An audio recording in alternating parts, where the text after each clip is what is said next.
దశరథరామయ్య మేనకోడలివా? ఎప్పుడు ఎవరితో ఏ బంధమో అంతా ఆ రామయ్య లీల. ఆ బంధానికి కట్టుబడి ఉండటమే మన బాధ్యత.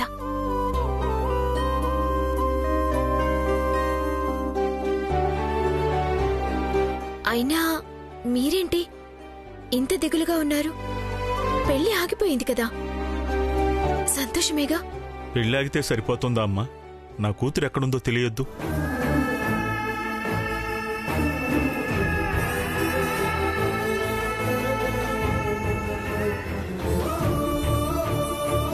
ఎక్కడుందో, ఎలా ఉందో, ఈ తండ్రి ముందుకు ఎందుకు రాకుండా ఉందో ఎంత ఆలోచించినా అర్థం కావటం లేదమ్మా.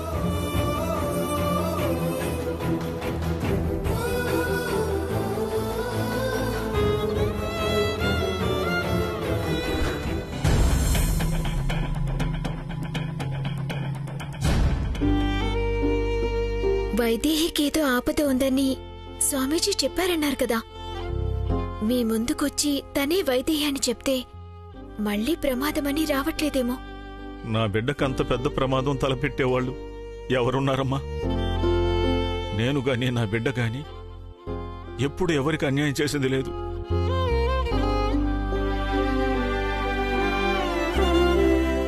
అలాంటి నా బిడ్డకు ఎవరు ఎందుకు ఆపద కలిగించాలని చూస్తున్నారు?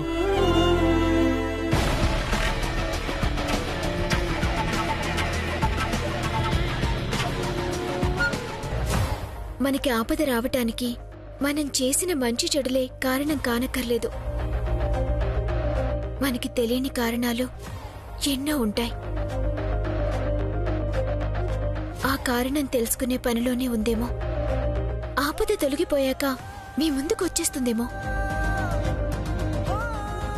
కొంచెం ఓపిక పట్టండి, ధైర్యంగా ఉండండి.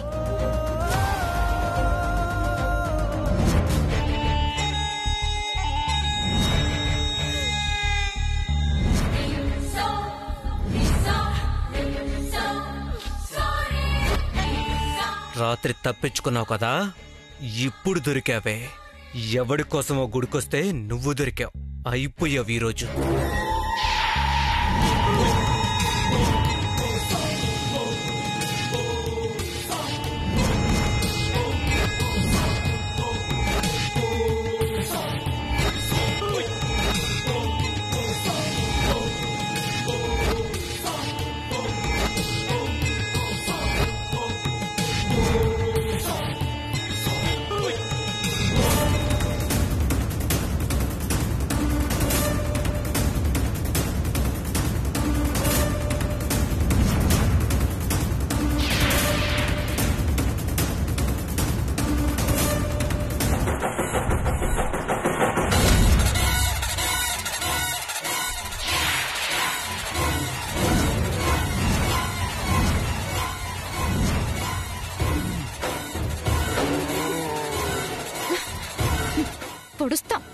మేడం మీరా లాస్ట్ మినిట్ లో లాగేశారండి మేడం.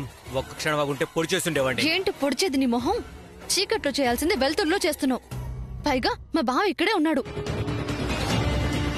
ఉంటే ఏమవుతుంది మేడం? పొడిచి పారిపోవడమే. దొరికేదేలే.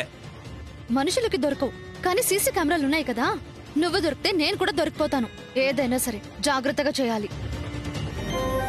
పెళ్లి ఆగిపోతుందని చెప్పాను, ఆగింది కదా. అలాగే వైదేహి వస్తుందని చెప్పాను, వస్తుంది. ఏదో ఒకరోజు నేనే వైదేహిని మీ ముందుకు తెస్తాను. నన్ను నమ్మండి.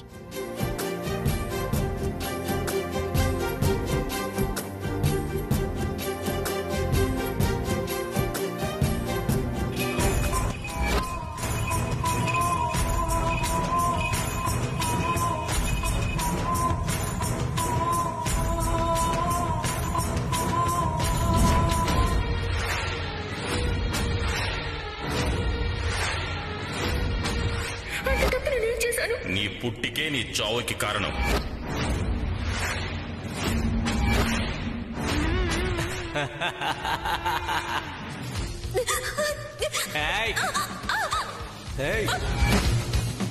వీడేంటి ఇక్కడ? మళ్ళీ నా కోసమే వచ్చాడా? ముందు వీణ్ణి పట్టుకోవాలి. ఈయనెక్కడున్నారో?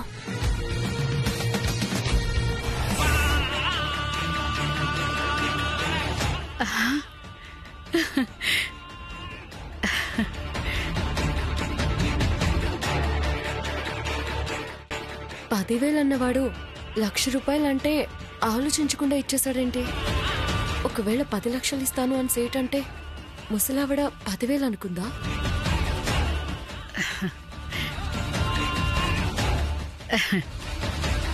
ఇంట్లో ఫంక్షన్ ఉంది కదా, భోంచేసి వెళ్ళండి అమ్మా. అలాగే సేటు, అలాగే అలాగే అలాగే.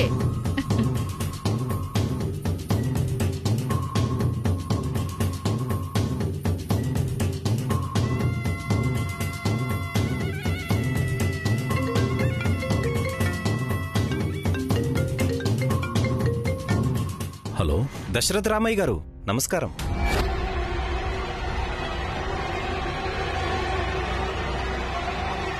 నమస్కారం సేట్జీ. ఒక హారం వచ్చింది దశరథ రామయ్య గారు. మీలాంటి రాజుల కుటుంబానికి చెందినలా ఉంది. చాలా పాతకాలం నాటిది. అవునా? అవును. దాని వెల కట్టడానికి నా శక్తి కూడా సరిపోదు. కానీ ఒక 10 కోట్లిచ్చి అట్టిపెట్టాను.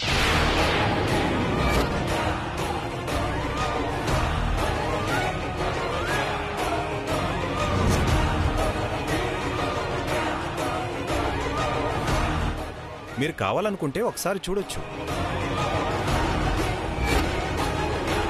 ఏదో మా రాజులు అంటున్నావు కదా, తప్పకుండా వచ్చి చూస్తా సేట్జీ. సంతోషం. కుదిరితే ఈరోజే రండి. ఇంట్లో అమ్మాయి ఫంక్షన్ జరుగుతోంది. అక్షింతలు కూడా వేసి వెళ్ళుదురు గాని. అలాగే, తప్పకుండా.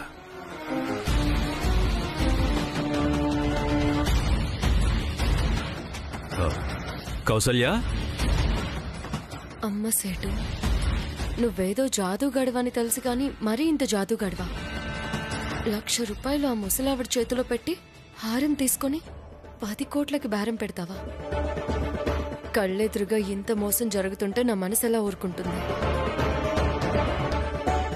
అయినా అంత విలువైన హారం ఆ ముసలావిడికి ఎక్కడ దొరికింది? తెలుసుకోవాల్సింది.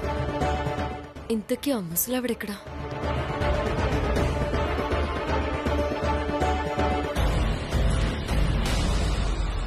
మేడం మేడం, ఎక్కడికి మేడం? ఆ సేటు ఆ ముసలావిడ్ని పెద్ద మోసం చేశాడు. ముసలావిడికి న్యాయం జరగాలి. ఈ హారం సంగతేంటో తేల్చాలి. మేడం, ఇవన్నీ మనకెందుకు మేడం? అయినా మనకి ఈవెంట్ ఇచ్చిన సేటుకే ఎదురు తిరగడం మంచిది కాదు మేడం. తప్పు చేసింది సేటైనా ఆవిడ బాబైనా సరే, మోసం చేసిన వాడిని పట్టుకోవాల్సిందే.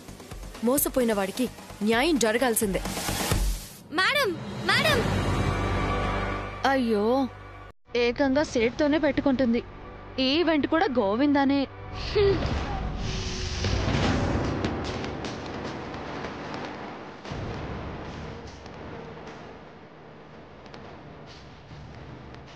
సరే, ఎక్కువ ఆలోచించకుండా మీరింటికి వెళ్ళండి.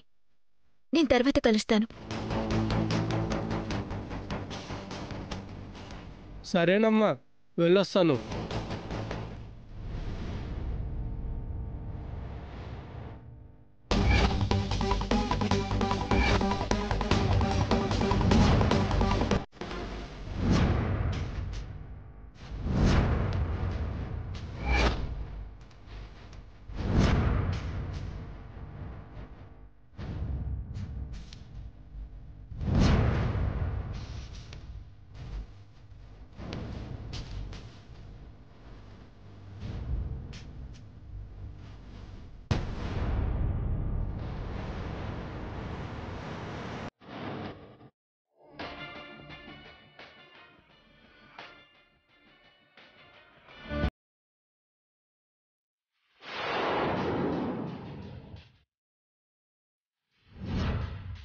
స్వామి, నాకు మర్డర్ల గిరాకీ ఎక్కువ రావాలి స్వామి.